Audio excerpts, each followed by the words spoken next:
The final item of business today is a members' business debate on motion number 6236 in the name of Stuart Maxwell on the 65th anniversary of VE Day. Bob Gibson to be followed by Joanne Lamont.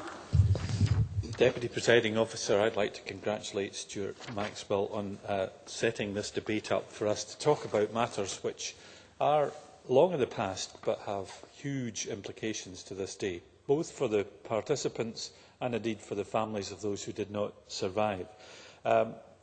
The Arctic convoys to Russia were amongst one of the most hazardous and one of the most important links that created the potential for the Allied victory in the war. And it was very interesting to see a body of Welsh Guards parading in Red Square in Moscow on Sunday when the Russians celebrate their 65th anniversary of the Great Patriotic War, along with US and French troops and Russian troops as well, and recognised that one of the leaders of the convoy group, who are still alive, was a guest of the Russian government at that ceremony. And I have been involved in helping to ensure that there are memorials to the convoys, both at Lough Hugh and particularly at Lynas in Orkney.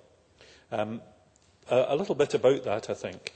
At Lough Hugh is where the merchant ships gathered before they would sail off with the naval escort which gathered around Orkney. And I went on Sunday myself to lay flowers on the memorial for the Arctic Convoy Club at Ruined Sasson on the south side of Lough Hugh.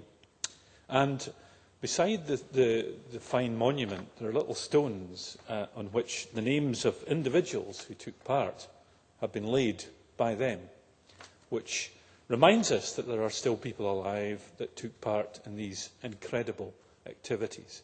And it was a couple of weeks ago, thanks to the Russian consul, Sergei Kritikov, that the Consul General of the Russian Federation in Edinburgh honoured 30 of the survivors of the Arctic convoys with medals to celebrate the 65th anniversary of VE Day.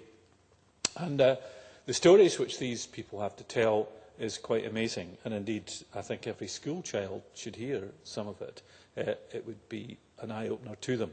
And I know 2 or 3 of these old guys, because these survivors, are scattered across the country. Some, like Sandy Manson from John O'Groats, got his 65th anniversary medal. Ray Clark from Edgerton wasn't well enough, and had it posted to him.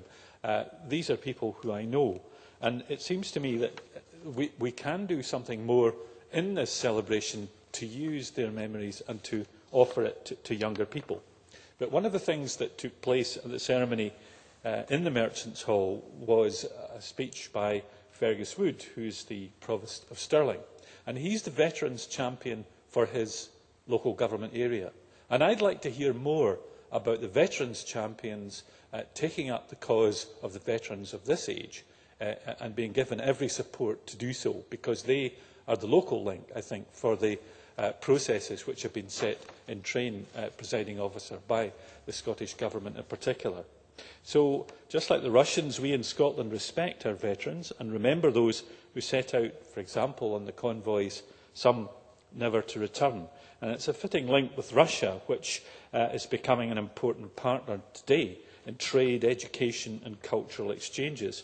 And I would encourage the people who come to Scotland to see where those convoys left. There are now tourists, of course, rather than service personnel, to visit these places. And in my own area, our district council, when I was a member, set up a naval trail which allows people to go and visit these things. Well, the convoy memorial at Lough Hugh has been built since then, and I hope that Highland Council does more to make sure that people know about it and it is properly signposted.